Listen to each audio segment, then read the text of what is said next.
Hello, everyone. Good afternoon. Thanks so much for joining us. As we give a few minutes to folks to join the call, I welcome you to introduce yourself in the chat, where you're joining us from today, what organization you're with, and anything else you want to share.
Okay, this is Julia, the Student Sponsor Partners.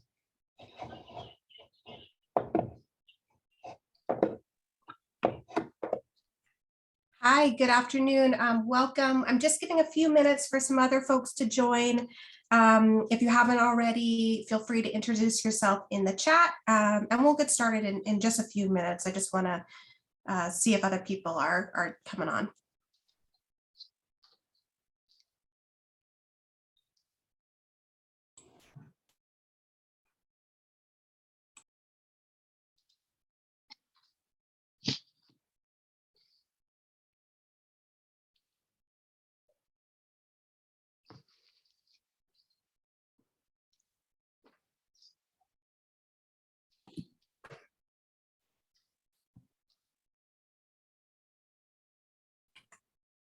Hello and welcome for those who have just hopped on. I'm giving just a couple more minutes for folks to join us.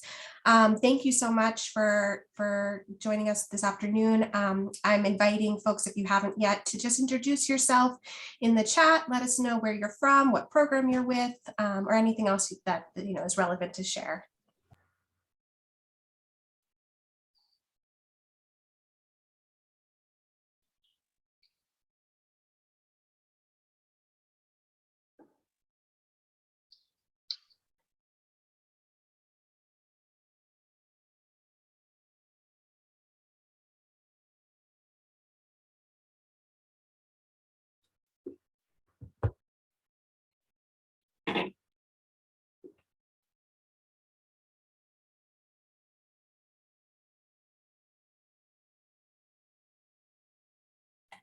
Monica, so great to have you on the call. Thanks for joining.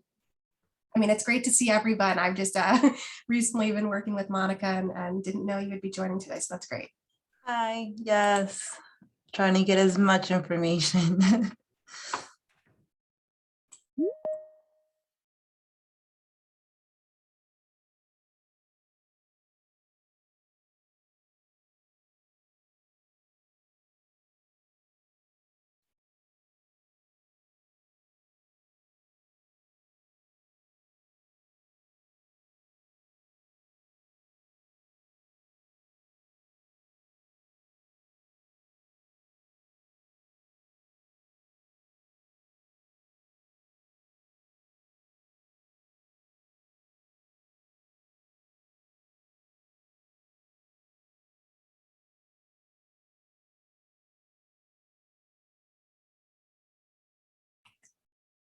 All right, so good afternoon. Some folks might join us. I always like to give it about 5 minutes, but I think we'll get started. We have a lot to cover. And I don't want to assume too much of all of your time. I appreciate you jumping on. So can you all see my screen all right? Does it look okay on your end? Okay, great. Thank you for that. Yeah, so if you haven't already, definitely introduce yourself in the chat. Always great to see who's joining us. And again, thank you so much for making the time. This is a training on everyday mentoring. And as you can see from the screen, it's a training to support and empower caring adults who work with youth throughout our community. So I am Joey Gollum. I'm our Director of Programs and Partnership Development with Mentor New York. Just a little bit about Mentor New York. We are the New York statewide affiliate of Mentor, which is a national organization working to drive equity and ensure that every young person has intentional, impactful, and quality mentoring relationships with adults wherever they live, learn, work, and play.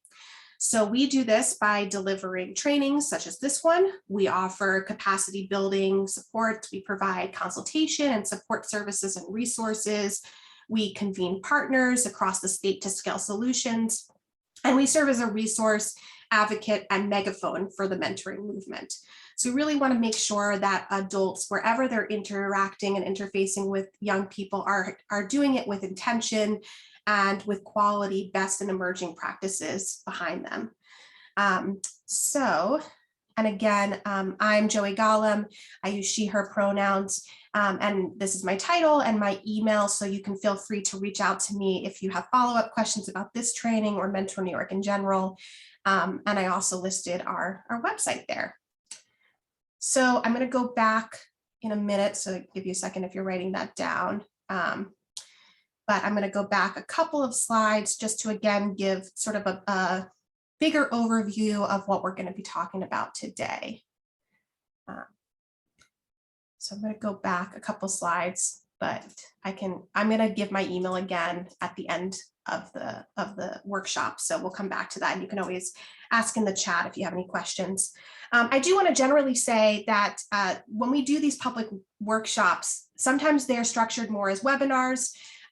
We have decided to do more workshop style to invite participation, but it is nowhere, required. If your camera is off, if you're unable to mute, I totally understand. We're all, have different situations in our work life situation and circumstance that will allow you to participate at different levels. But I do invite you, if you are in a space where you want to be more present, certainly feel free to turn on your camera and engage in the chat. There will be questions that I would love to, have some engagement in the chat. And we're certainly a small enough group that if you feel inclined to unmute to answer anything, that is also always welcome. We're a small enough group that we can manage that. So everyday mentoring. We all know that children thrive when they are surrounded by caring adults in all areas of their lives, in their homes, their neighborhoods, schools, and communities. Everyday mentoring recognizes that caring adults everywhere can make a mentoring difference for youth in their daily lives. We know how desperately youth need the caring support of adults in their lives. Even the most well-loved children benefit tremendously from the guidance, caring, and involvement of coaches, crossing guards, teachers, neighbors, librarians, and police officers. Most of us have stories about the important adults we went to when we needed a thoughtful listener or someone who inspired us. These were the adults who gave us advice or believed in us when we had a hard time believing in ourselves. We can be that adult for the youth we work with every day. Every day we have the chance, the opportunity, and the privilege of making a consistent and perhaps subtle difference in a child's life in the moments we are with them. And each day and every day that we make that subtle difference, we are opening a door, carving out a path, and demonstrating to a child that we are indeed worthy of their trust and willing to be able to be in whatever way we can. With thoughtful insight into our own behavior, some guidance, supports, and tips, every adult has the potential to benefit the youth of our community. And through your consistent positive interaction, you might ultimately have a huge impact on the life of youth. In fact, what we hope is that many of you will one day be called a mentor by a child already in your life. Our goal is that kids will be surrounded by caring adults who may be able to act as mentors in all areas of their life. We're inviting you to be one of those adults who practice everyday mentoring because every moment matters. So that's really, I wanted to read that to really state what the broader goal is of today. We do training all the time for mentors who are in programs that really more, officially or structurally identify them as in a mentoring relationship with this young person. And they come into that relationship with that expectation on both sides. But today's training is really about in your everyday interactions with young people, whether you're a teacher or if you work for a mentoring program, perhaps there are young people, and we really consider young people up to the age of 27 when their frontal cortex is fully developed, that you are intentionally providing supports and guidance with them so that they appreciate you as a mentor and that getting the best outcomes they can from their relationship with you. Great. So I'd like you to take a minute and just, if you're, again, with your camera off and your mic off, that's totally fine, but hopefully you're able to engage a little bit in this exercise of thinking about an experience with a helpful adult that you had in your life, a mentor who made an impact on you. This may have been a parent, a family friend, it may have been a librarian, a coach, or a teacher, whomever that individual is, and just think about what characteristics did that particular adult have that made them effective or helpful? What unique qualities did you appreciate in them that made them that particular individual helpful? So I ask you just to take a moment to think about that. If you're comfortable, you can share some of those characteristics in the chat. You're welcome to share who that individual is, but you also don't have to share what their relationship with you was or their role. We're just kind of listing some characteristics here of a helpful and effective adult in your life.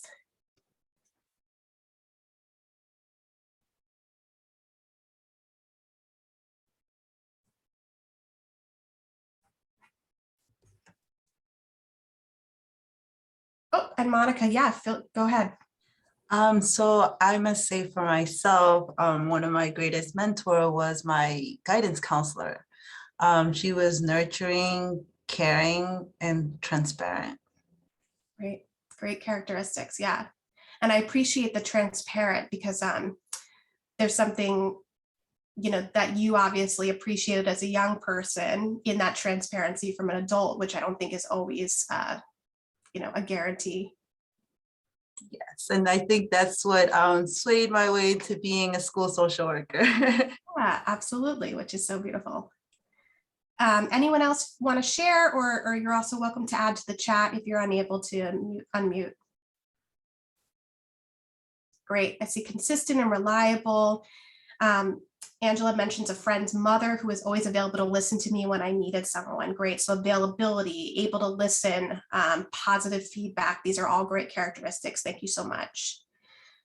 So as you're thinking about these characteristics and you're processing them, just think for a second, do you have those characteristics? Are these characteristics you identify for yourself? Are there particular characteristics that you would like to work on or improve?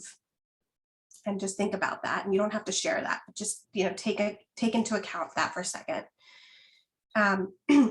So although we all have different experiences of who mentors are, broadly speaking, a mentor is someone who invests time and attention in getting to know us. They see the best in us. They encourage us by passing on life's lessons and helping us grow into our own potential. So being a mentor is something we can all aspire to be for a child, but it's not really something that we can call ourselves, that we can just identify in ourselves. By looking at our own experiences, we can use the attributes and qualities of those who mentored us to help the children we come into contact with every day.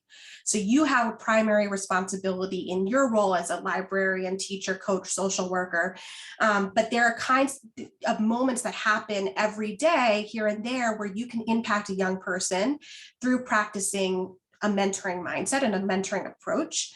And so we can, through everyday mentoring, create a culture of mentoring in our region, in New York State, in your communities that will impact hundreds and thousands of children every day. So as we examine our relationships with young people in our time together in this training, we're going to keep this list of characteristics that you're thinking about in mind. And by the end of this session, you will have some tools that will help you incorporate these characteristics into your everyday relationships with young people. Okay, so relationships happen in 5 general categories. Okay, this is how relationships develop. So we think back to all the characteristics that we shared of a mentor, a caring adult, and we're going to spend the next few minutes focused on what do mentors really do. And so I'm going to share a handout with you in the chat on research from the Search Institute's Developmental Relationships Framework. And this framework really breaks down what mentors do. So let me just grab that resource for a second. I just closed my PowerPoint. I apologize. I'm going to relaunch that and then I'm going to share.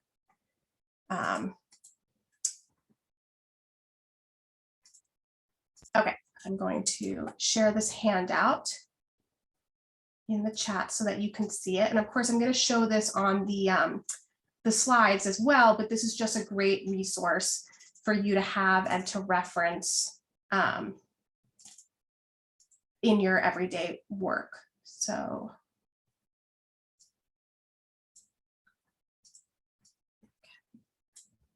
I'm attaching that. Hopefully you can see that all right. And we're going to jump back into the slide. Okay, so so relationships, as I said, develop within 5 general categories. And these categories, as we can see on the screen, are express care, challenge growth, provide support, share power, and expand possibilities. So I'm going to go through more information about each category under the developmental relationship framework. And while I'm presenting, I want you all to think about what does this look like in real life in application. So you can write some notes down on a piece of paper if you're able to, and then you can share, as we discuss, if there's particular examples that you think are fitting for each of these categories. But the first is express care. It's how we express care in youth. This means show me that you like me and want the best for me. So think about what that actually looks like in application. Show me that you like me and want the best for me. If we break this down a little bit more, this is about how we're being present, we're paying attention, how we're warm, let me know that you like being with me, that you feel positive feelings towards me, invest in me, commit time and energy to do things with me, show interest, make it a priority to understand who I am and what I care about, and be dependable, be someone I can count on and trust. So again, these are some characteristics of what expressing care looks like. But if you think about ways maybe in your role that you could particularly do this, that you want to make some notes about, that's a little helpful way to process what this means. The next one is challenge growth. And in the youth voice, this means insist that I try to continuously improve. Insist that I try to continuously improve. And if we're to break that one down, we're looking to inspire, help me see future possibilities for myself. Expect, make it clear that you want me to live up to my potential. Stretch, recognize my thoughts and abilities while also pushing me to strengthen them. So this is really, taking a strengths-based approach where you're recognizing the strengths that the young person already has, and you're encouraging them to really lean into those strengths. And limit, hold me accountable for appropriate boundaries and rules. So that challenging growth is really thinking about how we also challenge them to think about, how to appropriately and effectively navigate their surroundings and their opportunities, and how they should be interacting with those opportunities and individuals in their life. So if you are just joining us, I just welcome you as I go through the developmental relationship framework to just think about actionable ways that this might look like in your particular role or context with young people, how you might do this in an actionable way. So the next part of the framework is to provide support. So in a youth voice, this means help me complete tasks and achieve goals. Help me complete tasks and achieve goals. And this looks like encouragement. Those were one of the characteristics that I believe we were sort of listing earlier. You're guiding, you're providing practical assistance and feedback to help me learn or develop a skill. You're modeling, being a role model for how I can learn, something I can learn, something I can admire, something I can aspire to be, and an advocate. You're really standing up for me when I need it. And I would say providing support is also teaching the young person about how they can be an advocate for themselves. So you're modeling that advocate behavior. With share power in a young voice, this means hear my voice and let me share in making decisions. This is perhaps one of the developmental framework guidelines that theoretically makes sense to a lot of adults, and in practice may be the hardest to really achieve authentically. And so what does this look like when we break this down? Express care in more detail means respect. So you take me seriously and you treat me fairly. You give voice, you ask and listen for my opinions, and authentically, want to hear what my opinions are and consider them when you're making decisions. You respond, understand, and adjust to my needs, interests, and abilities. So it's not just putting forth certain expectations or practices because you believe theoretically this is what I need, but really responding to what I need because you know me and you value who I am as an individual. And collaborate. You work with me to accomplish goals and solve problems. And so we'll talk about later in the training what this means in terms of addressing boundaries or challenging behavior that you might identify with young people, how you can really share power so that consequences for certain actions are developed not only by you as the adult, but by the young person as well. And then the last one is expand possibilities. So this in Youth Voice means expand my horizons and connect me to opportunities. If we break this down, and this is a huge one for the mentoring relationship, we mean, you're allowing me to explore, expose me to new ideas, experiences, and places. You're connecting me, you're introducing me to other individuals who can help me grow, maybe different career paths, maybe different hobbies or interests. And you're navigating, you're helping me work through barriers that could stop me from achieving my goals. So really, how do we navigate how to take advantage of these new opportunities, these new possibilities, and these new connections? So hopefully you've taken that in, you've thought about what that actually looks like, in a tangible sense into your role and your engagement with young people. Would anyone in the chat, like to respond to any of these in terms of how they sort of align with where you're coming from in your particular role? I mean, if you're able to, if you want to unmute, or if you want to put in the chat anything that came up for you as we went through these 5 areas.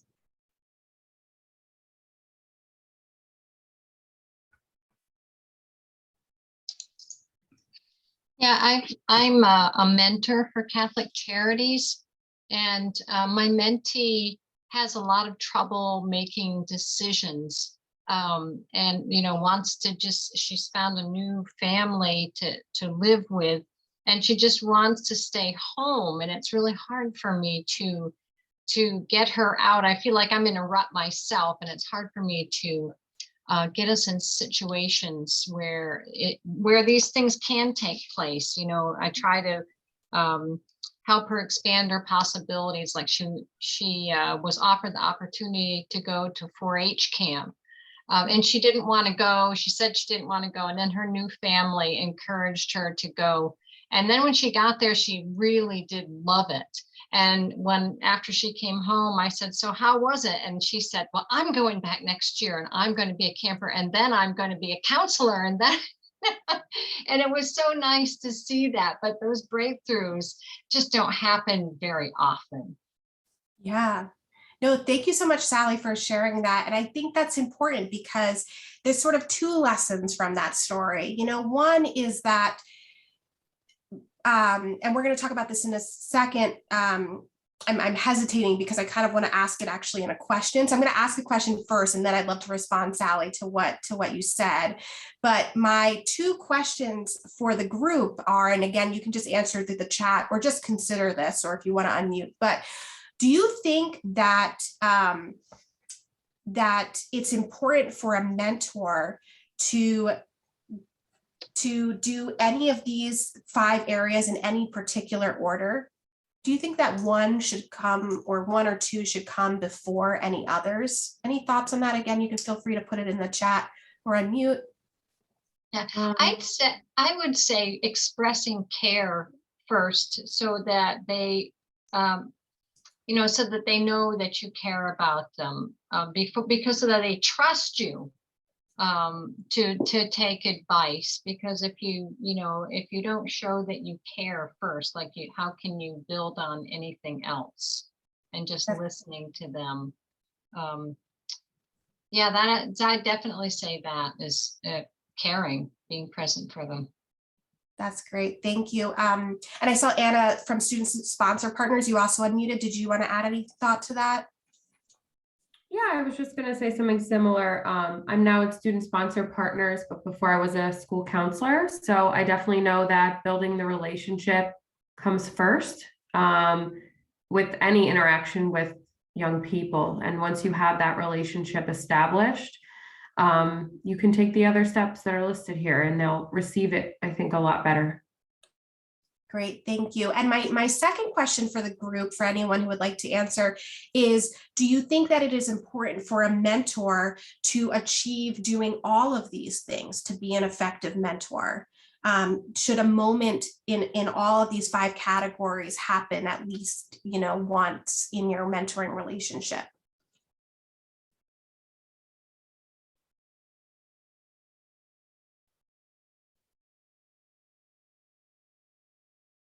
And again, feel free to answer in the chat. Yes, Sally, go ahead. Yeah, I mean, it would be nice if they all happened, but I think there's so many differences between people, and so many things that happen in people's lives that sometimes they're, like we don't feel like we've achieved things, but it's like feeling that you're doing the best that you can and keeping these things in mind, so that you can provide these things if they should come up, but I don't know that they're always going to come up for each person in your relationship with them. And especially too, like I'm a mentor, someone might be a school counselor. I think you kind of have different roles, and be able to do different things from a different type of relationship also. That's great. Thank you. And I see that Celine in the chat, thinks that, yes, at least it should happen at least once in order to effectively support your mentee, and or at least this should be a goal. And I think that you're both, right on. I think first of all, the statement said about really having a foundation of leading with care, expressing care is really, our ultimate goal as a mentor. And if these other things can happen on top of that, of course, they're going to be wonderful additions to the experience you're given to your mentee, but express care is above all what we want to be doing as a foundation. And I think, yes, Celine, to your point about really thinking about this framework as a goal is great. And if you could print this out, or have that resource, that the handout that I shared in the chat, to remind yourself about what your intention is as a mentor in your everyday interactions with young people, that's a great way to think about being intentional in this work. But Sally, to your point, it's not always possible to achieve every one of these things. And I think also there are, for some young people, you might be the only caring adult in their life. That's possible. It's also possible that they have other adults or other relationships or resources in their life that are providing these things already. So it's important to kind of assess, what of these 5 things do I need to provide for this young person, meeting them where they're at and thinking about what that looks like. So I think, to go back, Sally, to your original story about the young person you were supporting, you identified, of course, that expanding that young person's opportunities and possibilities would, of course, be very pivotal for them and an important experience for them. You also recognize that there's only so much that you wanted to push that young person out of their comfort zone. And so leading with care, and really sort of navigating, and that is a tricky thing, as you said, navigating that.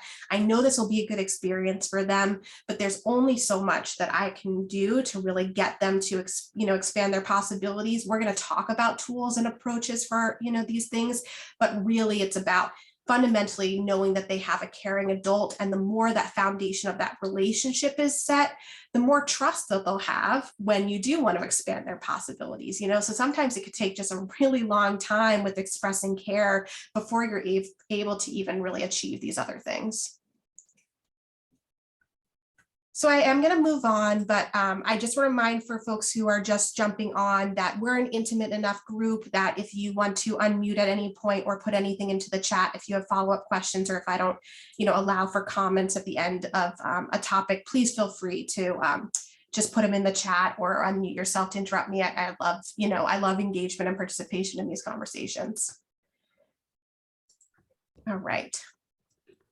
So great. So now that we have the framework to think about how we interact with young people, I'm actually going to share another resource in the chat. And I think I'll reshare the developmental relationships framework, because I know for folks who just jumped in, sometimes Zoom doesn't show you the previous chat. So I want to make sure you have access to that resource.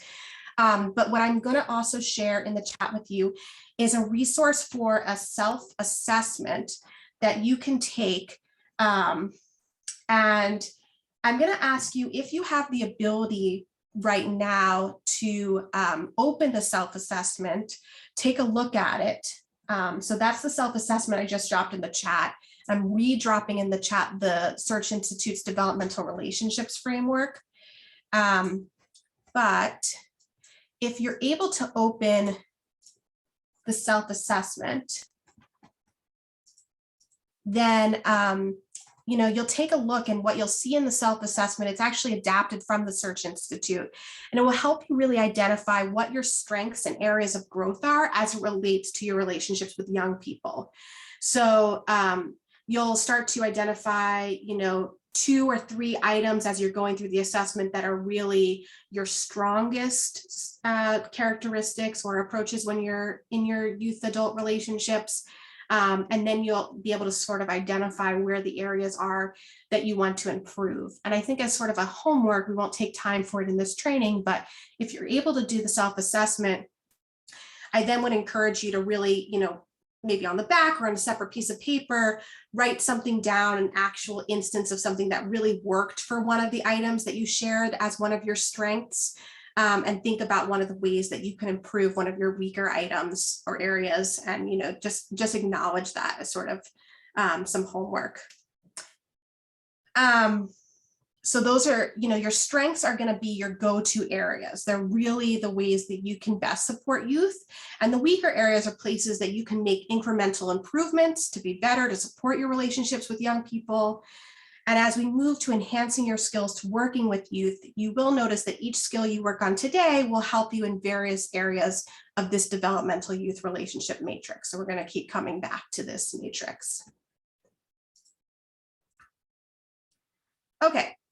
So many adults fear that who they are, whether you're older, different gender or race, is going to make connecting with youth difficult. So this fear stems from assumptions that we are making about youth and the possible differences between us. So I'm going to ask you, and again, I know that everyone has varying levels of ability to participate, but I would love if you are able to participate, just even in the chat. I'm going to ask you to make some assumptions, not about the youth. You're going to make some assumptions about me.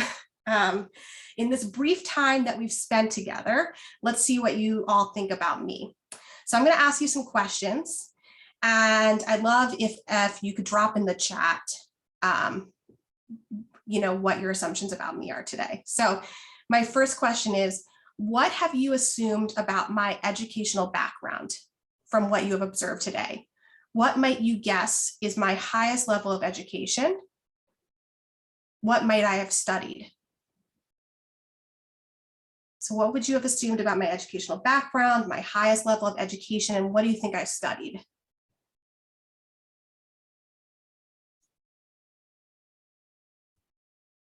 Okay, we got psychology or mental health, master's in social work, master's, maybe sociology. All right. Master's in psych. Okay, cool. Okay, my next question is, where do you think I grew up? Am I from New York?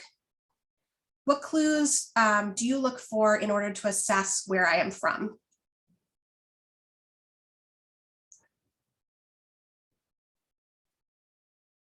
Okay, upstate New York, that maybe I have an accent, Midwestern, Northeast. Okay, a lot of people saying upstate. Interesting. New York, okay. Let's hear your assumptions about my family or origin. Do you think I come from a 2-parent household, a single parent upbringing? What might you assume from what you can observe was my family's economic status, my parents' potential careers? Do I have any siblings? Where might I fall in the birth order? Anything that you want to respond to in that. What do you think about my family and my upbringing?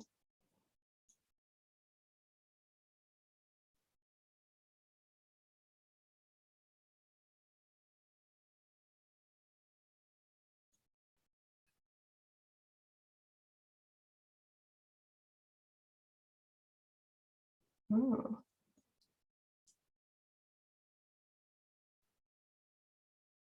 Okay. Yeah, and I know some of these questions might make you feel less comfortable than others, and that's fine. I'm asking this, so I'm welcoming this conversation. Okay, that I'm a 3rd child, middle class, 1 to 2 siblings, 2-parent household. Okay. Interesting, interesting. Okay, and where do you think I live now? What part of the state? A suburb, another county? What county? Do you think I'm in the city? Where do you think I live? Okay, upstate, city. Upstate or suburbs? Okay, what do you think about my ethnic or religious background? Any ideas about that?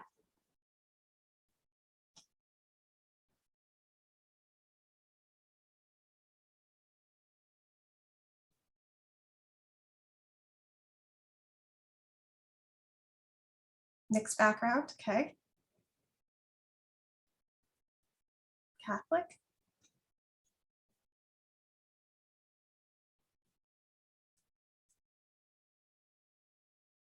Okay. Couple people think I'm Catholic, okay. Okay, any thoughts about what you think I enjoy doing in my free time?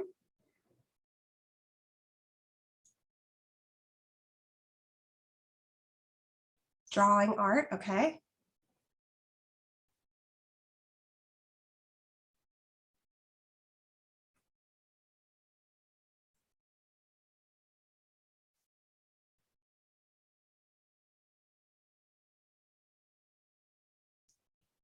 Okay, and in my last question, how old do you think I am? Am I single? Am I married? Am I a parent? Where do you think I am in my life?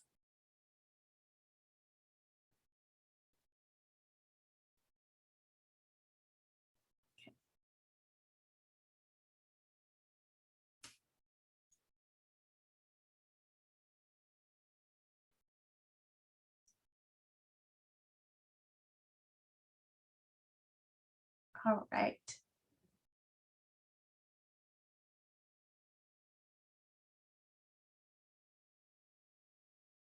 All right. Well, thank you so much for indulging me with that activity. That is really fun. If you ever have an opportunity to do that with a group, it's really fun to see what what assumptions they make about you. I'll just ask sort of broadly, if anyone wants to share in the chat or unmute, why did you think one of these things about me? You can pick any question that you answered a certain way. What did you observe that led you to believe this? Where did your answer come from? Any general? Sorry, I was just going to share. I answered what your extracurricular activity was. I put art or drawing, and I say that because you have 3 beautiful portraits behind you. And I'm like, well, it wouldn't be behind her or in her space if she didn't like them or like art in general. So that's where I got my assumption from. All right, that was very, very good observation and sleuthing skills from you. I will share that I am a big lover of arts. I myself, dabble in fine arts. I wouldn't consider myself a fine artist. I actually have a background in performing arts, drama, dance, music, but my sister is an artist and these are her works behind me. But thank you for observing that. Anyone else want to share anything, why they thought what they thought, and what did you observe that led you to believe this?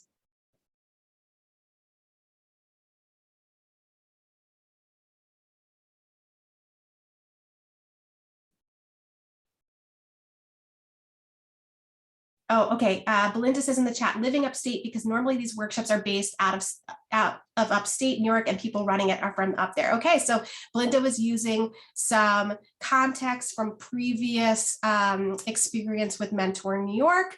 Belinda, that was smart thinking. However, I will share, I am based in Brooklyn, where I live with my family. So if you guessed New York City, then you would be correct. So I know people are giving yourself a pat on the back for guessing correctly. So I will, because we're always going to run tight on time, I will just share a few more things about me. Oh, Catholic, only because that's like the normal. Okay, well, interestingly, just to share a few more things about me, I am from Jewish heritage. I grew up in New York City, so I am from here, middle class, 2-parent household. I have 1 younger sister. I'm trying to think about the other questions. I am in my 30s and am married and have a almost 3-year-old daughter, so I am a parent. And I have a undergraduate degree in arts education, like in being a teacher, and a master's in nonprofit management. So hopefully that answered all your questions or your assumptions about me. But my we all make assumptions about people, right? When we see them, it's important for us to acknowledge these assumptions are based on our perceptions and our experiences, but are not an objective truth, right? We need to ensure that when we are interacting with youth, that we allow them to reveal the truth about themselves to us and not make assumptions about who they are and what their experience has been. Yes, Jewish is at higher rates in the New York area. Yep. So you made assumptions on observable interactions with me, just in this virtual reality, which has its own limitations. I mean, you can't even see my full body. And so that may change, of course, when you have more contextual clues. And of course, when you have deeper relationship with these young people in your life. I don't want to spend too much time on this interaction, on this exercise, but again, this is another way to think about it. You could look at this picture of these different male presenting young people. What do you think you assume based on your observations from these two photos? What do you see? What information do you get from these photos about these children? I think having it in a youth context can start to think about what kind of assumptions you would make about a young person. But again, I don't want to spend too much time on this, but you can just think about that and how that relates to your everyday context with young people.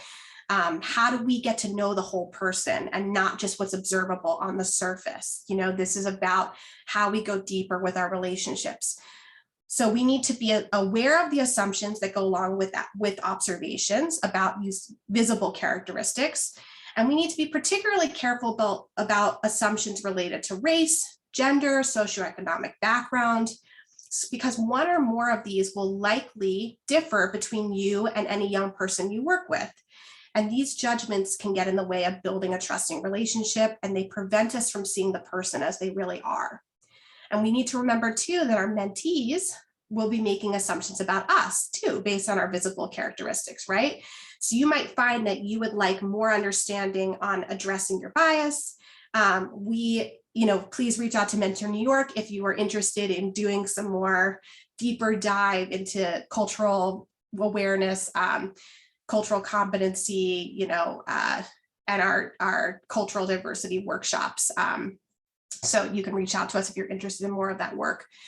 But as we interact with young people, it is important that we respect them as individuals.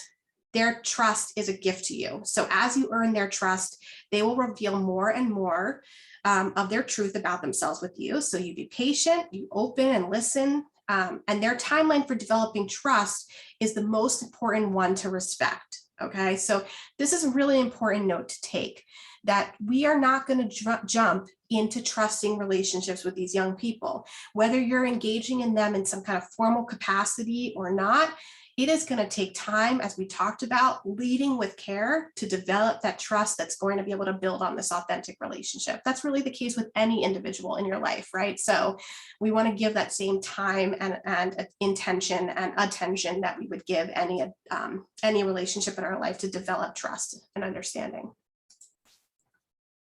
Okay, so with that being said, let's talk about boundaries for a second.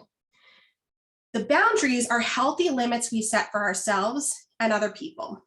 They define who we are and who we are not, what we are comfortable with and what we are not comfortable with, right?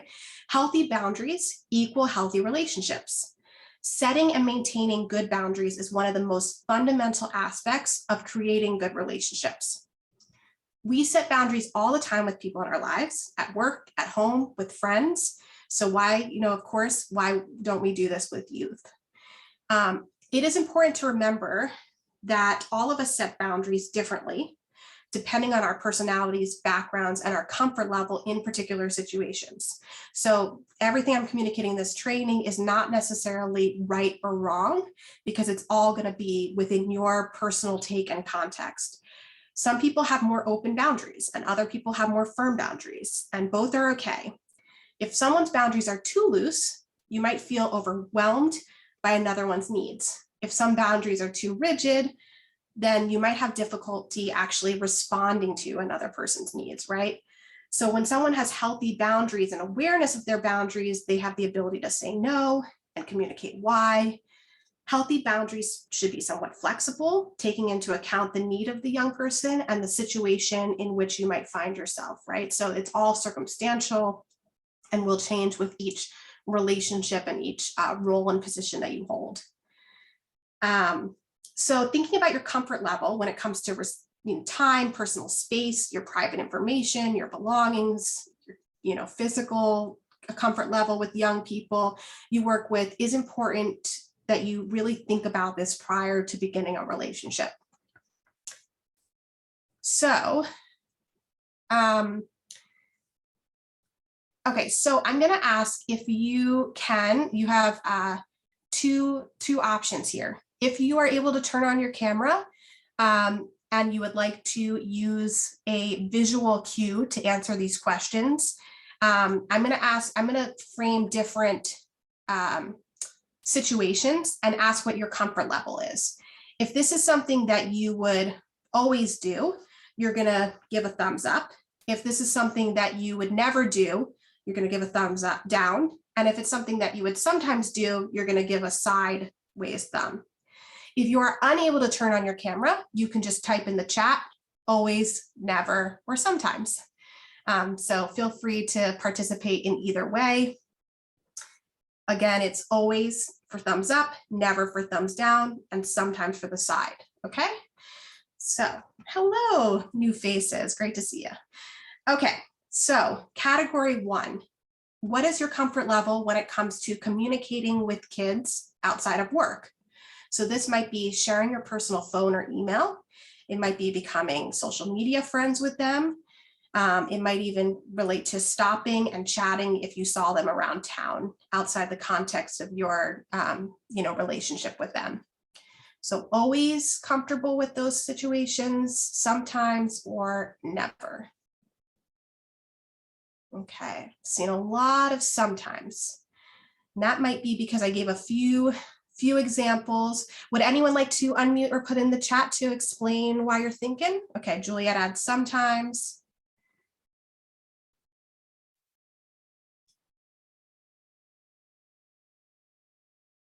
All right. Unless anyone would like to share why, you can just reflect on that for yourself. That's totally fine. Social media would be a boundary for me. Okay, so Juliet, so no social media with your young people. Okay. Yeah, so that might be the sometimes. Great. I'm going to throw another one out there. What is your comfort level negotiating demands for your time? So this is telling a kid who always wants your attention that they need to wait your turn, helping a kid with something you believe that they can do themselves, or postponing a meeting with a friend because a kid asks you to stay late. So, you have a date with a friend, a kid asks for more of your time, and you decide to cancel and stay late. Always, sometimes, never. Okay, again, okay, so I'm seeing some always. So time, a lot of always, some sometimes. All right, I want to ask that Anna added for the last one that sometimes these are moments for self-disclosure. I think when you get to know the student, sharing a similar experience to connect, for example. Yeah, so there might be lines with this boundaries based on what your relationship, how far you've developed that relationship with that young person, or in what area of their life. I have young people personally. I was a camp counselor for many years. I basically raised these young women from when they were 11 years old to now they're in their mid-20s in jobs. My boundaries definitely changed with them over time when they were in college, and then when they were adults, I changed a lot of those boundaries, but I knew what my relationship looked like with them, and it looked different from when we were younger.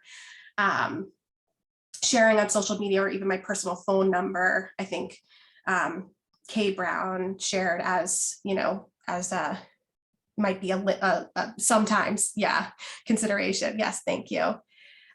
Great. Anyone want to comment on this demands for your time area? Why you feel on the spectrum?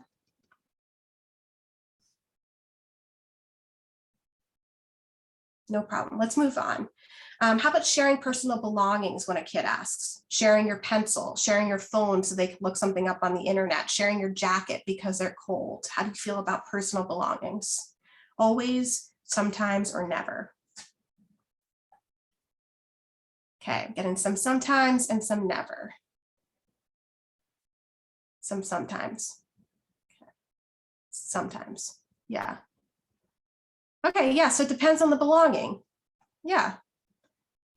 I think that's right. Definitely. Yeah. So a lot of these are, yeah, again, depends on the particulars of the case, depends. Yeah. How about showing physical affection to kids? You know, patting them on the back when they've done something well, hugging as a greeting, putting your arm around someone when they're upset. Where does that fall in with your personal boundaries? Always, sometimes, or never? Sometimes. Okay, Anna says rarely. Sometimes, sometimes. All right. Any comments on that? I would just say that it kind of depends on their boundaries too, whether they're okay with it, affection or not. So it's just kind of like learning them too. So being mindful of that. Great. Yeah, I think that's totally true. And you know, as we talked about with boundaries, or as we're going to continue to talk about with boundaries, the boundaries are healthy for both you and your mentee. The mentee has their own boundaries too. So I think that's important to acknowledge. My last category here is sharing stories of your personal life with your kids when they ask, you know, maybe a time that you broke the law as a kid. If you have a boyfriend or girlfriend, or you're married, etc., how much do you share? If you've ever tried drugs or any other, you know, illicit behavior, how much do you share? Sometimes. Sally says always. Yeah, so that's interesting. Might be your approach to some of these relationships. Depends on their body language to have healthy touch to console or congratulate, right, with the physical touch. Yeah, on their body language. Depends on the topic that I feel safe to share. Connie says sometimes. Great. Yeah, so it's context. Would anyone want to comment on that beyond the chat?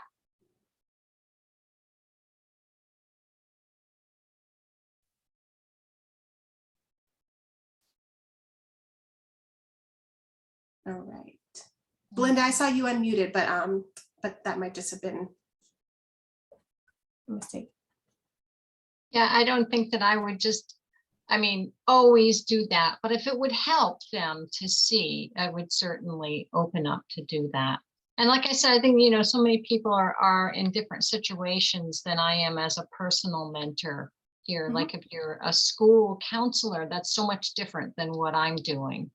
So I'm more personal, like this mentee would come to my house, we make cookies and stuff like that. Whereas, you know, a school counselor, I don't think would ever be in that situation. Right. Yeah. So it is very much based on circumstance, you know, and that is the framing with this. But I also think, Sally, to your point, you know, what's interesting about it is when we start to think about our personal boundaries, some of them are dictated by the role and the sort of formality or policies and procedures that are in place with our role. And some of them are things we put on ourselves because some people are just more comfortable sharing that information than others. So I think that's what's sort of interesting to think about on this spectrum, are what are the things that are pushing you to share more or share less because you personally feel conflicted or uncomfortable about that, versus knowing that you're sharing more or less because it's been dictated to you by the role that you're playing, you know, in a professional or you know, formal capacity. Yeah. So Belinda added share with discretion. Yeah. Okay. Well, thank you so much for indulging me in that activity. You know, I encourage you to keep your camera on. I love to see faces, but definitely will not be insulted if you turn it off at this point. But thank you for participating in that. You know, why are boundaries important? We've been talking about this, but anyone want to share in the chat or unmute why boundaries are important?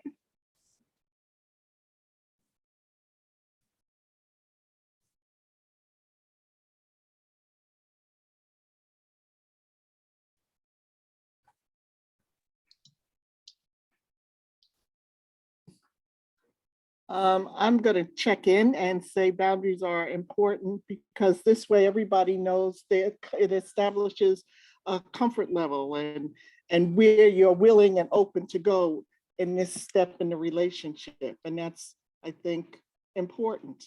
Just like I think sometimes oversharing can be, a red flag and can sometimes create more, I don't know, maybe distrust in the relationship. Great. So boundaries are important. Yeah, thank you They for sharing develop that. over time. Yeah, in terms of, really measuring where your relationship is over time and setting those expectations. And you use the word respect too, and Celine also put in the, or trust, and Celine put in the chat too. It helps to respect to one another and gain trust. So it's really about, how we can create a foundation and a framework that helps us develop and grow these relationships, right? And so, so just some points here on the slide. We're keeping both adults and youth safe. We're helping establish and nurture trust, as you said, and provide a model for healthy relationships, right? So this is part of, some of also the social emotional skills we're learning, the young person is learning too, right? And the way they interact with other people in their life and navigate other relationships, we're modeling how it is to build trust and respect for one another in respecting other people's boundaries. And as you're developing more of a mentoring relationship with these young people, they might feel, because you're a caring adult, that they make certain assumptions about how much you're there for them or how much you should be sharing with them. Or they run into you in the grocery store and they're like, of course I want to approach my mentor, I have a certain relationship with them. But as an important model for behavior, recognizing that there are appropriate times, to understand what's appropriate to approach someone and when they're not, and really respecting that everyone has their own boundaries. So I think that's really some important things to point out. And some examples of common boundary problems with youth that I sort of mentioned is, you're over empathizing or taking on a youth's problem. This can result in compassion fatigue or sort of a blurring of roles, as the next point points out. You're becoming more of a therapist, or you're becoming too friendly, or you're becoming like a parent, and really defining your role as a mentor is this unique role in this young person's life that actually gives them the opportunity to entrust in you and have trust and faith and a relationship with you that looks different than those other roles in their life. So a lot of mentors feel, I have to be really friendly, otherwise I'm not going to develop this close relationship with a young person. But if you trust in leading with care and setting these boundaries, over time you'll get there, even if you're not, sharing all the naughty things that you did as a teenager, to get them to like you immediately. So again, becoming too familiar too quickly, or giving in to requests that make you uncomfortable, that again is going to create that fatigue and exhaustion that, just as in terms of your self-care and sustainability, is not a healthy approach to this work. All right. So how do we communicate personal boundaries? So these are some examples of boundary setting language. I really like talking to you, but that isn't something I feel comfortable sharing about myself, perfectly fine to say. I'm feeling really frustrated. I need to take a break for a few minutes and then I'll come back. Again, that's modeling how you manage and communicate about emotions, or, transparency about your own health and mental health state. And, I will say also, as a side note, particularly, we've talked to a lot of programs in the last couple of years who have felt, of course, even more exhausted than normal with COVID. And we're all going through sort of trauma, collective grief. And so it is really okay to be transparent with your young person when you are feeling exhausted or need more support in that area, to share that, because that's part of them understanding this relationship that you have. I'm happy to listen, but when you are yelling, that makes it more difficult for me to hear you. Would you be willing to stop yelling so we can work together to solve your problems? So that's, again, kind of establishing the tone and the presence in which your young person can interact with you. And I promise to keep our conversations private unless I'm concerned about your safety. And I know for some professional roles. This is standard, training to kind of prepare yourself for information that a young person may reveal. But for your everyday interactions with a young person, it's always great to be able to establish this. So some tips. You want to, again, honor your personal comfort level and be sensitive to other comfort levels. So as we talked about boundaries, we talked about that everyone is going to have a unique stance on that spectrum. So really being self-aware of that and recognizing where you are with your comfort. You're going to be calm and assertive in your communications. So this will really help to, again, model for a young person how you communicate those things. Use I, we, it, or instead of you. So it's not about the young person that you're setting these boundaries. It's more about what you need in the boundaries, or what we need to be able to make this relationship work, or what the circumstance or the experience needs in order for this to work well.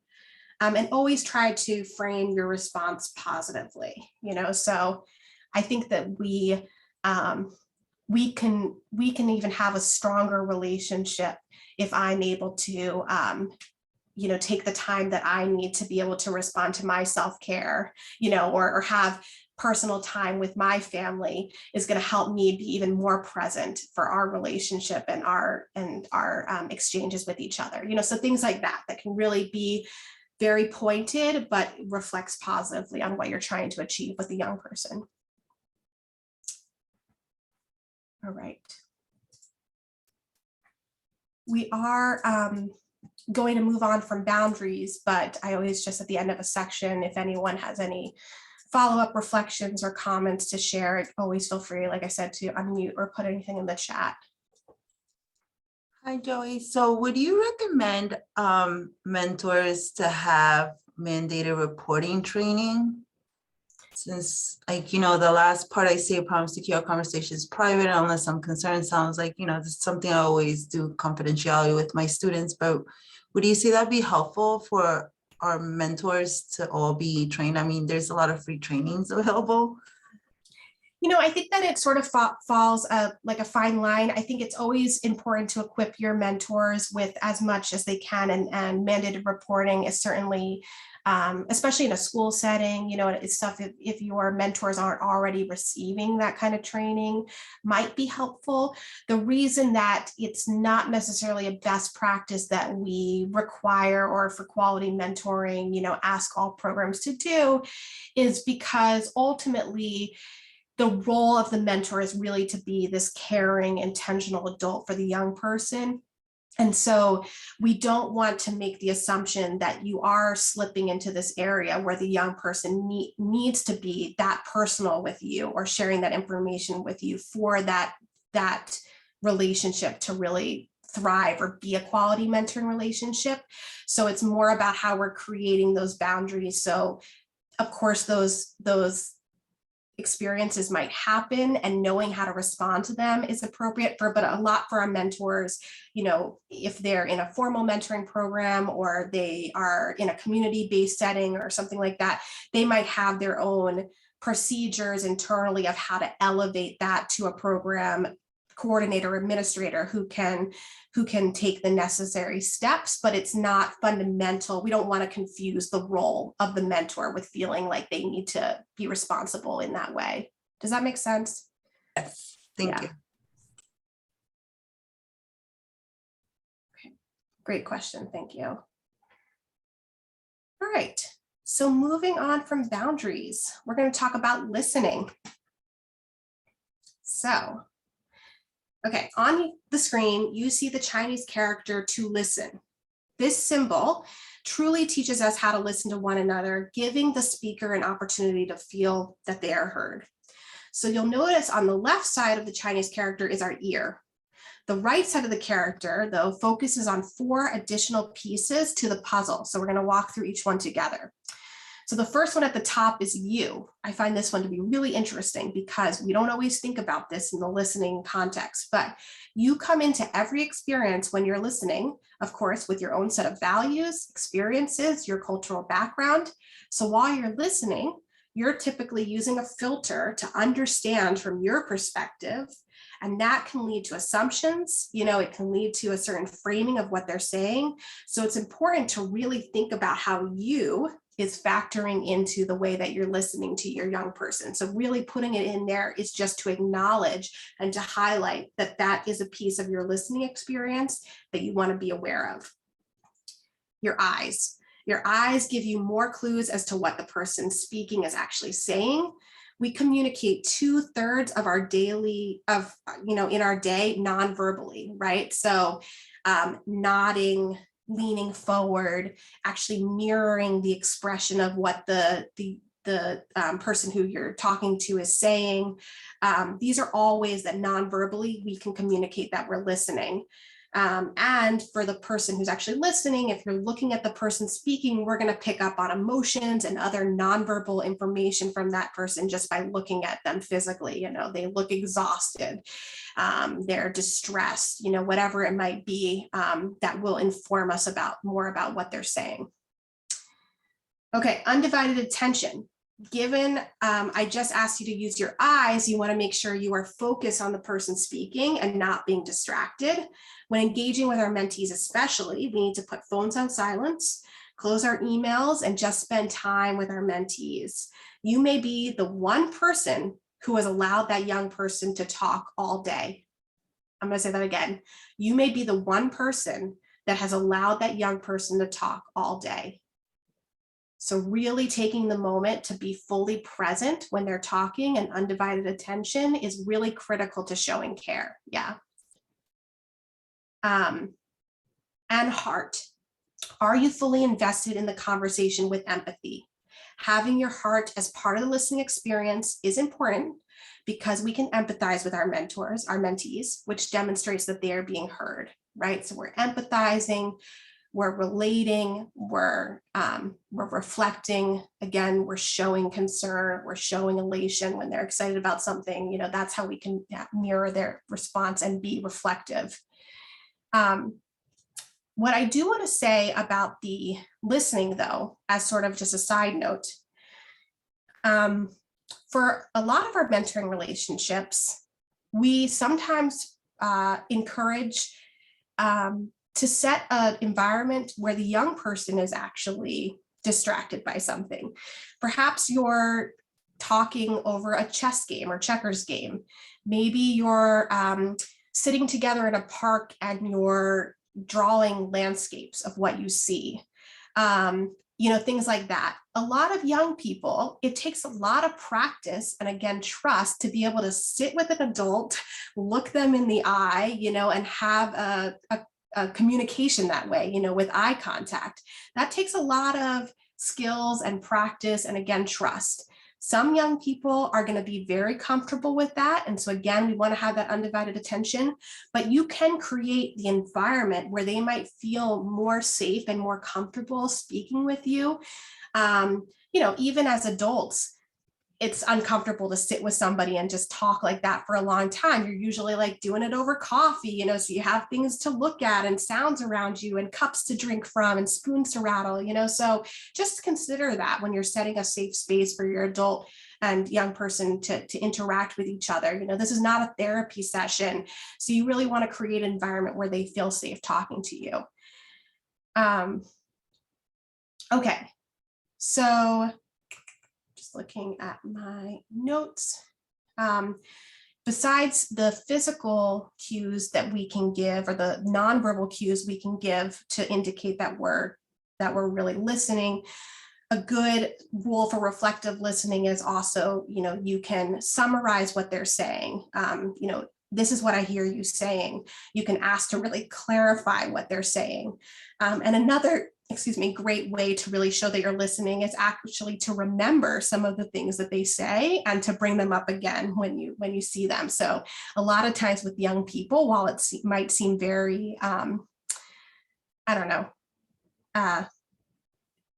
know the word, but like I'll have an interaction with a young person, or even in professional contexts or in adult relationships, and I'll make a note. Oh, they said their cousin's name was Bill, and they're going to go to ice cream with their cousin on Sunday. Okay. And the next time I see them, how's your cousin Bill doing? How was ice cream? You know, did you enjoy that? And they're like, wow, oh my gosh, you really cared enough to remember my cousin's name.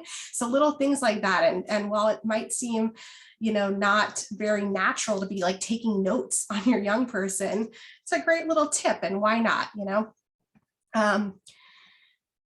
Okay, so then of course with empathy, if we fully understand the challenges and the feelings behind the challenges that the youth faces, you know, we can move forward to help them address their challenges. So that's why listening and really hearing what they're saying about what their challenge is, and not jumping to this place where we assume we know what that challenge looks like because we've experienced it before, or we've seen it in a television show, you know, whatever our context might be. Really leading with listening is how we can best approach and meet the young person where they're at. So we're going to move into just talking about how we're helping youth through challenges. Okay. So we know we need to listen, but how do we help youth work through difficult challenges? So imagine you're meeting with your mentee and they seem upset about something. When you ask them what's wrong, your mentee says the following: I have a paper to write, you can see on the screen, but I don't know why I should even bother. The teacher always gives me D's and F's, no matter how hard I try. They hate my guts and they want me to fail. But if I do, my mom is going to kill me. So you can unmute or put in the chat, what might you say to this young person?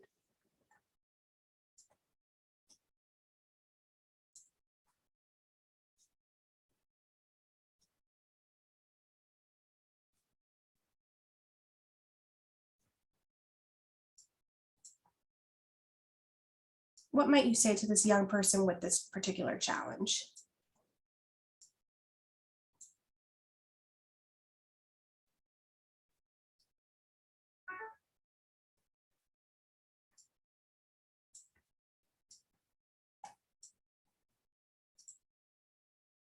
All right, so some people might be typing, or you might just be thinking. That's totally fine, either way.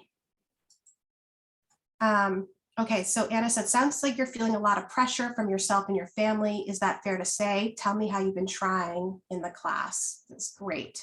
Thank you, Anna. Okay, so that's one example of what you might say.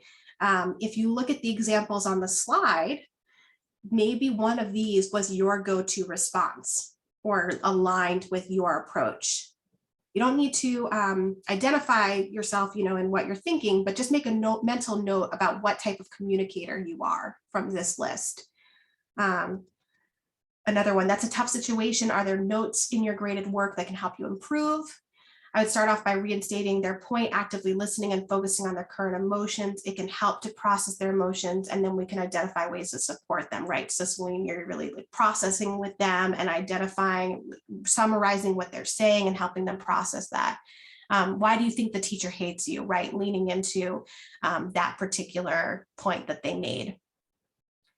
So our natural ways of responding aren't necessarily bad in of themselves, but when we use them all the time, you know, if you recognize any of these roles that you're using, you can really cut the young person off from learning how to problem solve for themselves, right? So we're going to talk about an approach that you can take that on the following slide, that's really going to talk more about how you can guide and help develop that problem solving skill for your young person. So again, all of these answers are really helpful and great, but if there's one role that you're playing over and over again, then, you know, if you're always playing the sympathizer, you know, I feel sorry for you, I feel really bad for you, you know, it's not going to be productive and really helping them develop this problem solving skill. And I think that's really what one of our goals is with approaching challenging behavior or challenges for the young person. Okay, so we have here, this is an alternative way to help them solve their problems. So we're really, and some of you stated this in the chat, so I appreciate that. You're listening, you're saying nothing, you're just nodding and waiting for them to continue, right? You're really hearing the full context of what they're saying. I don't know if you've ever had this experience before, but actually recently my sister was doing a research project that she needed to interview me for. And she pointed out to me that she would ask me a question, and every time I would answer, I would start talking one way, I'd have one answer. And then as I would continue talking, I'd say, but actually, I sort of feel this way about it. So as I was processing and talking, I was revealing different layers of actually how I was thinking about that thing. So sometimes, again, just sitting back and really listening allows the young person to have space to fully process what they're saying. If they had more time to talk, they might continue saying, okay, this teacher really hates my guts, oh, but actually there was that one time that they said that they could tutor me on the side, and, it will reveal more about the context of the situation. And all of a sudden you'll say, okay, I don't think that teacher hates your guts. Let's unpack that. So you can clarify really, it sounds like you feel trapped. I believe who said Anna said, it sounds like you're feeling a lot of pressure from yourself and your family. Is that fair to say, right? You're empathizing. That's tough. That's a tough position to be in. You might even share a personal example. Oh, I definitely feel that pressure too. I mean, even with work, I'm feeling, a lot of pressure to meet certain deadlines, or that I don't have a skill to do this and I need to develop that. Then you're really empowering. What do you think you could do? So, what are some tactics that you have that you can identify to address this issue, right? Empower them, throw it back at them, this point about, are there notes in your graded work that can help you improve? Maybe that's something that just empowering them to think about it, they can self-identify for themselves. Oh yeah, I guess I have notes from class I can go back at and look at. And then advise, would you like some ideas I have? And that's always a great way to start, really not assuming, like, even though they're asking for this, you can set the stage to really say, would you like, some examples from me? Again, I was in a similar situation once. Would you like to hear what happened? So giving specific examples.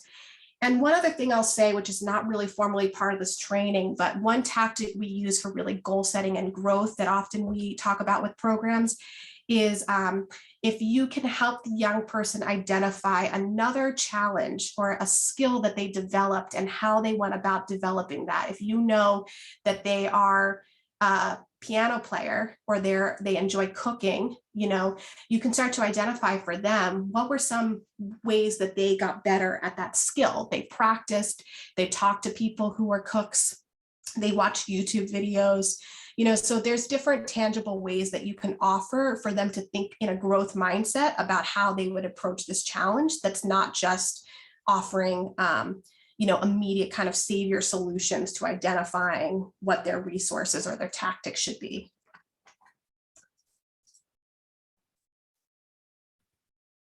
Okay. So we're always, as always, running a little tight on time. So I'm gonna keep moving here, but as always, invite you to add to the chat or unmute. Okay, so moving on from how we're helping young people work with challenges, we're going to talk about one of the hardest things, which is, of course, working with young people and dealing with a young person's challenging behavior, right? You're always going to have challenging behavior when you're working with young people, no matter what age group you're working with.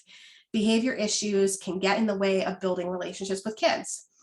It can also lead to equally bad responses and behavior on your own part if you're not careful, right? We can let emotions and sort of our natural responses take over. And so we want to just be aware of that. So we're going to work through in this next short section 2 steps: understanding challenging behaviors and addressing challenging behaviors. Okay, so with the first step, we're going to discuss what challenging behaviors are and what might cause those behaviors and how we manage them.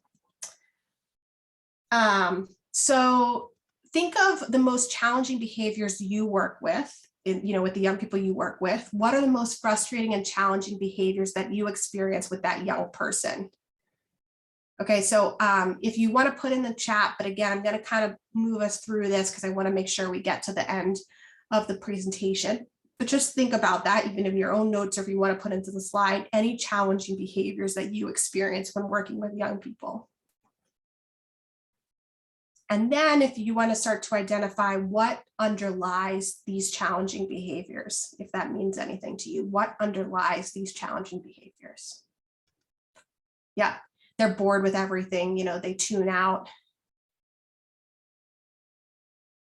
Okay, great.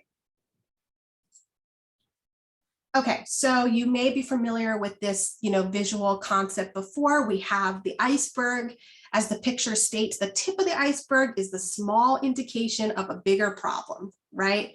So let me talk to you for a few minutes about some commonly, things that commonly underline challenging behaviors. Okay, so first, the challenging behavior is a symptom of a larger issue. So we often attribute challenging behavior to a child that is like power seeking or spoiled. But we need to remember that challenging behaviors can also be a symptom, again, of a larger problem. This includes a diagnosis that we are not aware of, a disability, poor self-esteem, or trauma, to name a few. These are some of the things that we might not be aware of that are underlying for these developmental issues. So just to name some quickly off the bat, a young person may have less developed social and emotional skills. We as adults, and there's different levels of social emotional skills, even with, developed adults, but we take some of those behaviors for granted, but just keeping in mind that our young people are still developing their social emotional skills.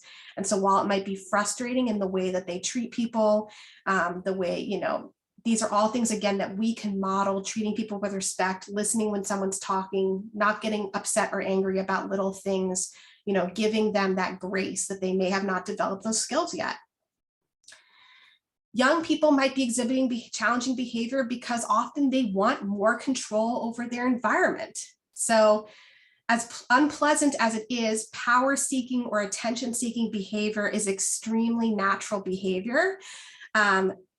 Some kids need more attention or more power seeking than others, but all kids want to be in control of what happens to them in some degree, right? And some kids have had more trauma over that, of feeling less control in their personal or educational lives. And so some students exhibit certain behaviors because they want to try to take certain responsibilities or power, but sometimes they aren't ready for that responsibility. And so they're sort of conflicting in the way that they're able to respond in that situation. Sometimes their challenging behavior is exhibited because it works somewhere.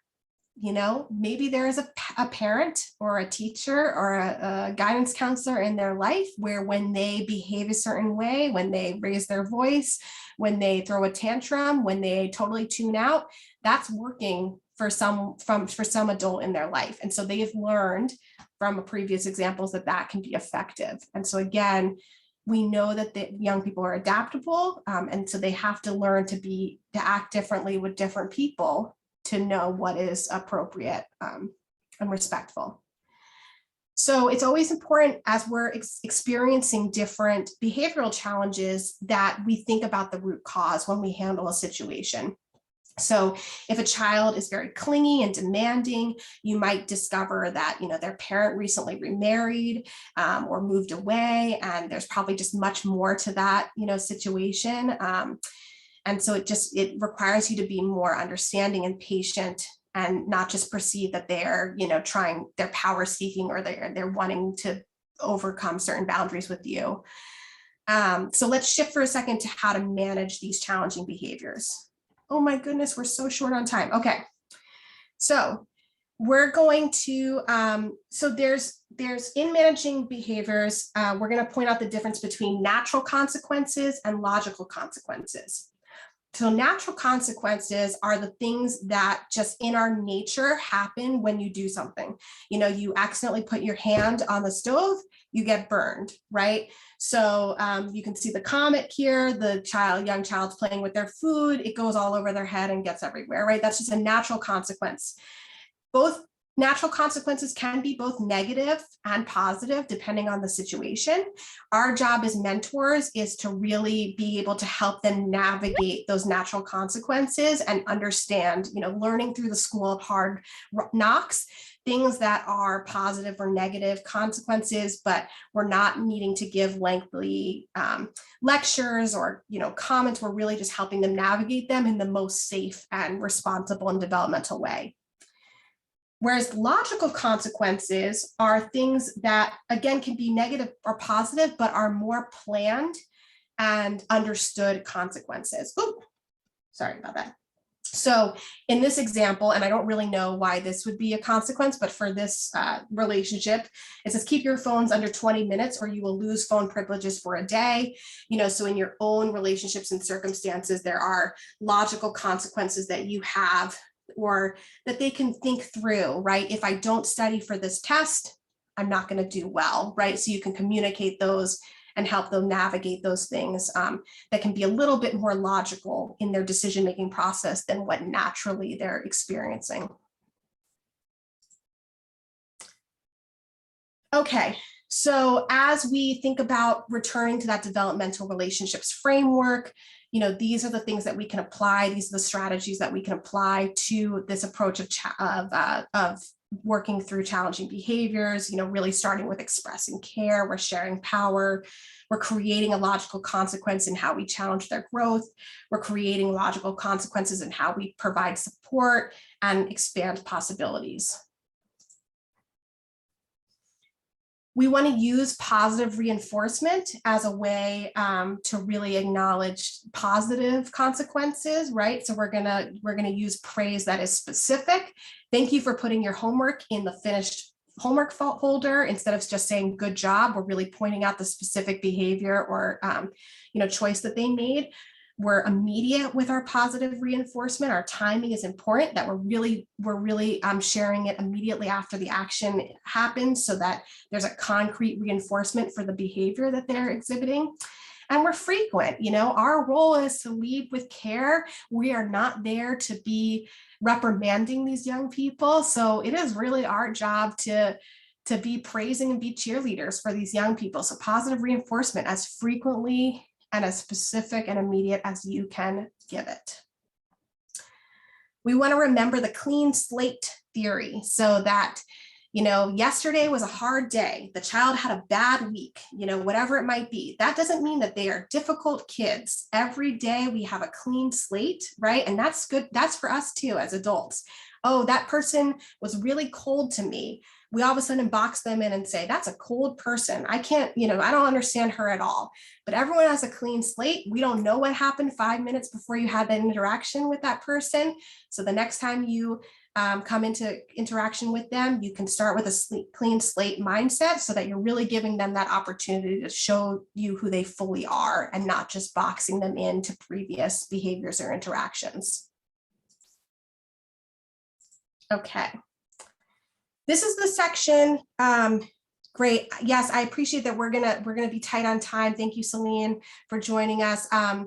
And we are gonna, share all the slides and the recording of this presentation afterwards in an email tomorrow. But this is, what we really want to do is help our young people discover what they love. We call this sparks.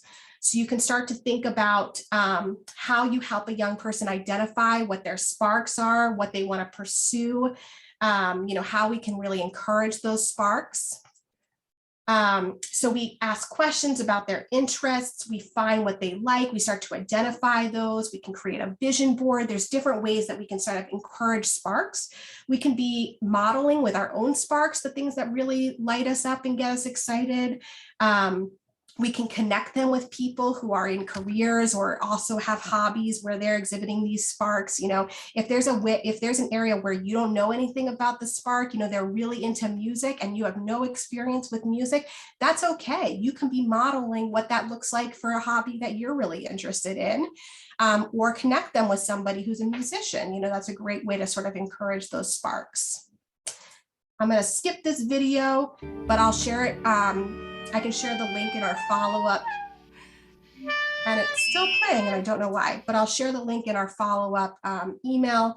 It is from the movie Mr. Holland's Opus, which was made in the 90s, so it's pretty old, but if you know the movie, I definitely encourage you to watch it, about a teacher at a school, an orchestra leader, I believe, in a school. It's a really beautiful movie. It always makes me cry, but there's a great scene in there that I was going to show in the training about how he encourages a young person to develop her spark with playing the clarinet. I'll share that video separately. But again, we talked about this with our boundaries, how important it is for us to take care of ourselves, maintaining healthy boundaries, having realistic expectations for these relationships. You know, we can't do it all. We can't do all 5 things in the developmental relationships framework, but what do we really want to achieve? Are we expressing care? Are we creating that trust in our relationships? And how do we practice self-care with ourselves? I hope that you all have your own self-care rituals. You know, I like to, I often don't have time. I'm not traveling for work anymore, anything like that. So I rarely listen to music, you know, if I'm not commuting. So I just sometimes just spend 5 minutes. I'm going to turn off everything and just listen to a song because I love music, and that's some self-care for me. But whether it's exercise, eating well, reading, whatever it might be, you know, it's really important that you're remembering self-care. These are some recap things. You know, keeping in your mind that you might be the only caring adult in your kid's life, you know, so how important that is.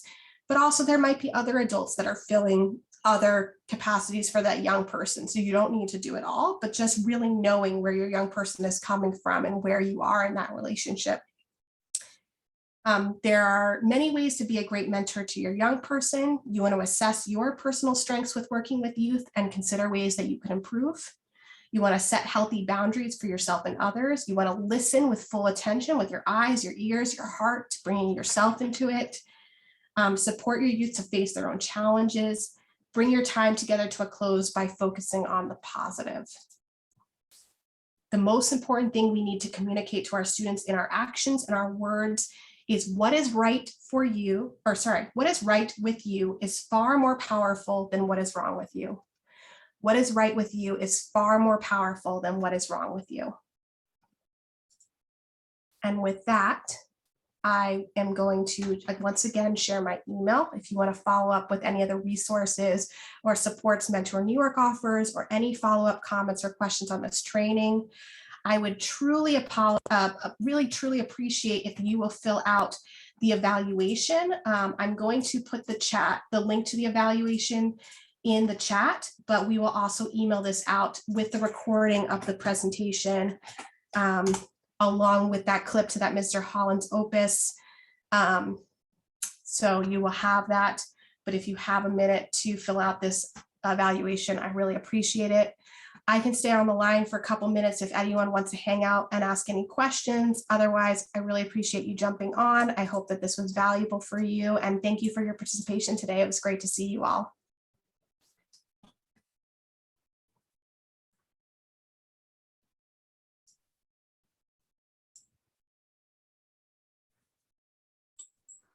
Thank you, Joey. We'll be in touch.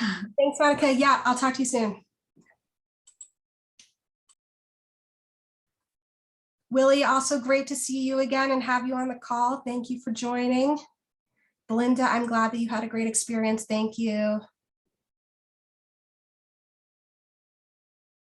And I don't know if Tanya or I don't know if I'm pronouncing your name right, but thank you so much for joining and for your participation in the chat as well.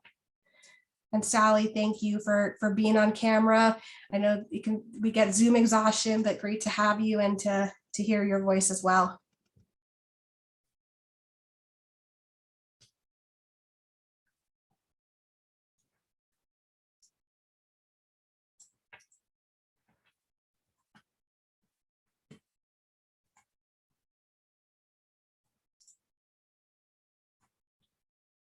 All right. Unless either of you have any questions, follow-up questions, I'm going to close the Zoom, but let me know if you wanted to ask anything.